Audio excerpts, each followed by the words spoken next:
Trending ആയ നമ്മുടെ ഇഫ chicken ഉണ്ടാക്കാൻ കുറച്ച് ലേറ്റ് ആയി പോയി. നിങ്ങൾ എല്ലാവരും ഉണ്ടാക്കിയോ? ഇല്ലെങ്കിൽ ബാ നമുക്ക് ഒരുമിച്ച് ഉണ്ടാക്കാം.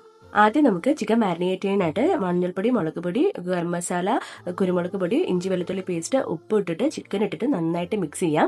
നന്നായിട്ട് മിക്സ് ചെയ്ത ശേഷം ഇതിലേക്ക് കുറച്ച് തൈര് ഒഴിച്ചിട്ട് നന്നായിട്ട് മിക്സ് ചെയ്തിട്ട് കുറച്ച് നേരം റെസ്റ്റ് ചെയ്യാൻ വെക്കാം. ഇനി ഒരു പാൻ വെച്ച് അതിലേക്ക് കുറച്ച് നെയ്യ് ഒഴിച്ചു കൊടുക്കുന്നുണ്ട്. എന്നിട്ട് അതിലേക്ക് നമ്മുടെ ചിക്കൻ ഓരോന്നായിട്ട് ഇട്ട് കൊടുത്തിട്ട് നന്നായിട്ടൊന്ന് ഫ്രൈ ചെയ്തെടുക്കാം. ചിക്കൻ ഫ്രൈ ആവുന്ന നേരം കൊണ്ട് നമുക്ക് ഇതിലേക്ക് വേണ്ട ക്രീം ഉണ്ടാക്കാം. അതിനായിട്ട് 2 എഗ് വൈറ്റ് എടുത്തിട്ടുണ്ട്, കുറച്ച് വെളുത്തുള്ളി എടുത്തിട്ടുണ്ട്, കുറച്ച് ബട്ടർ എടുത്തിട്ടുണ്ട്, കുറച്ച് ഫ്രഷ് ക്രീം എടുത്തിട്ട് നന്നായിട്ട് അരച്ചെടുക്കാം. ചിക്കൻ ഇവിടെ നന്നായിട്ട് ഫ്രൈ ആയി വന്നിട്ടുണ്ട്. നമ്മൾ അരച്ചു വെച്ചിരിക്കുന്ന ക്രീം നമുക്ക് ഇതിന്റെ മുകളിലേക്ക് ഒഴിച്ചു കൊടുക്കാം. എല്ലാവരുടെയും ആവുന്നത് പോലെ നന്നായിട്ട് ഒഴിച്ചു കൊടുക്കുന്നുണ്ട്.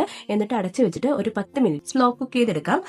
അവസാനമായിട്ട് കുറച്ച് മല്ലിയിലയും കൂടി മുകളിലേക്ക് ഇട്ട് കൊടുത്തു വെച്ചാൽ നമ്മുടെ ഇഫ ചിക്കൻ റെഡി ആയിട്ടുണ്ട്. ഭയങ്കര ടേസ്റ്റിയാണ്.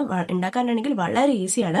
ഞാൻ ഉണ്ടാക്കിയതിൽ വെച്ചിട്ട് ഏറ്റവും ഈസി ആയിട്ടുള്ള ഒരു ചിക്കൻ ഐറ്റമാണ്. അപ്പോൾ നിങ്ങൾ എല്ലാവരും ട്രൈ ചെയ്ത് നോക്കണം. ഉണ്ടാക്കാൻ വളരെ ഈസിയാണ്, അതുപോലെ തന്നെ നല്ല ടേസ്റ്റി ആയിട്ടുള്ള ഒരു ഐറ്റമാണ്. അപ്പോൾ എൻ്റെ വീഡിയോ ഇഷ്ടമായെങ്കിൽ ഒന്ന് സബ്സ്ക്രൈബ് ചെയ്ത് സപ്പോർട്ട് ചെയ്യണം.